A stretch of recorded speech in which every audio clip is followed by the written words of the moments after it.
Bengal safe Murshidabad জেলায় ফার্নিচারের জগতে এক পরিচিত ও প্রতিষ্ঠিত নাম। ৫৭ বিবি সেন রোড, বহরমপুর, মুর্শিদাবাদ। সন্দেশখালী বাংলার কলঙ্কিত অধ্যায় হয়ে উঠেছে। সবাই দেখতে পেয়েছে অস্ত্র উদ্ধার হয়েছে, বোমা উদ্ধার হয়েছে। সন্দেশখালীর অস্ত্র উদ্ধারের ঘটনার পর তৃণমূলকে কলঙ্কিত করা হচ্ছে, এই অভিযোগ তুলে নির্বাচন কমিশনে যাচ্ছে রাজ্যের শাসক দল। আর এই পরিপ্রেক্ষিতে অধীর চৌধুরী বলেন, বাংলার সরকারের হাতে থাকা পুলিশ, সিআইডি এই দায়িত্ব নিলে আজ কোর্টের নির্দেশে সিবিআইকে তদন্তভার দেওয়া হতো না। যেতেই পারে, কিন্তু সেখানে বোমা, সেখানে অস্ত্রপাতিতে পাওয়া যাচ্ছে, এটা তো দেখতে পাচ্ছি আমরা টিভিতে। নির্বাচন কমিশনে কি এটা বলা হবে যে আমি মমতা ব্যানার্জি আমার নেতৃত্বে, আমার প্রশ্রয়ে, আমার মদতে আজকে বাংলায় আমি এই বিপুল পরিমাণ অস্ত্রের ভাণ্ডার করেছি, যেখানে এনএসজিকে আসতে হচ্ছে। যদি পশ্চিমবঙ্গের পুলিশ, সিআইডি যা যা দিদির হাতে আছে তারা যদি সক্রিয় হতো, তাহলে তো হাইকোর্টকে সিবিআই তদন্তের নির্দেশ দিতে হতো না, আর সিবিআই তদন্তের পরিপ্রেক্ষিতে এনএসজিকেও আসতে হতো না। পুরো তদন্তটা হচ্ছে সিবিআইয়ের নেতৃত্বে, এবং সিবিআইকে তদন্ত করার নির্দেশ দিয়েছে হাইকোর্ট।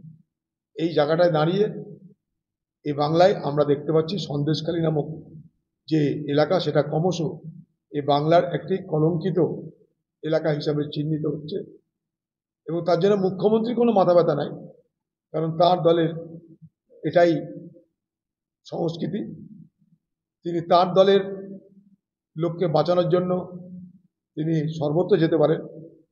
অপরাধীকে বাঁচানোর লক্ষ্য, অপরাধীকে বাঁচানোর দায়িত্ব, অপরাধীকে বাঁচানোর কর্তব্য বাংলার মামাটি মানুষের নেত্রী মমতা ব্যানার্জি।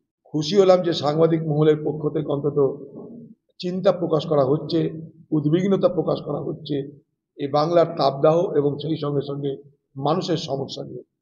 আপনারা শুনলে অবাক হয়ে যাবেন, শুধু বিদ্যুৎ সংকট নয়, এই বাংলায় তাপদাহের কারণে কত সানস্ট্রোক হচ্ছে আমরা জানি না, সানস্ট্রোকে কত মানুষের মৃত্যু হচ্ছে আমরা জানি না, জলের সংকট কোন তীব্রতায় পৌঁছেছে আমরা জানি না। শুধুমাত্র বহরমপুর শহরে, এটা একটা শহর, গঙ্গা এখানটায়, এই শহরের অর্ধেক মানুষ আজকে জলের কষ্টে ভুগছে। তার মধ্যে আবার এখানকার যারা প্রশাসনিক কর্তা আছে তাদের ফরমান, যে এলাকায় কংগ্রেসের ভোট সেখানে জল ব্যবস্থা থাকবে না, সেখানে ভোটের সঙ্গে জলের সম্পর্ক নিয়ে চলে আসা হয়েছে। ভোট নাই তো জল নাই। এই ব্যাপারটা আমরা এখানকার প্রশাসনকে জানিয়েছি। গঙ্গার তীরে বসে যদি এখানকার মানুষকে তার তৃষ্ণার্ত থাকতে হয়, তৃষ্ণা নিবারণে যদি ব্যবস্থা না করতে পারে, তাহলে এই লজ্জা আমরা রাখবো কোথায়? জল সংকট বাড়ছে, পানীয় জলের সংকট তীব্র হচ্ছে, জন্তু জানোয়ার তাদের জল সংকট বাড়ছে। সারা তাপদাহে সারা বাংলা, প্রত্যেকটা জেলা আজ ছারখার। পশ্চিমবঙ্গের তৃণমূল সরকার এ নিয়ে কোনো মাথা ব্যথা নাই তাদের। মানুষকে সতর্ক করার কোনো প্রয়োজন নেই, কোনো রকম তাদের দুশ্চিন্তা আছে বলে মনে হচ্ছে না। ভোট, মিথ্যা কথা, ধাপ্পা চলছে বাংলাদেশে। বেঙ্গল সেফ মুর্শিদাবাদ জেলায় ফার্নিচারের জগতে এক পরিচিত ও প্রতিষ্ঠিত নাম।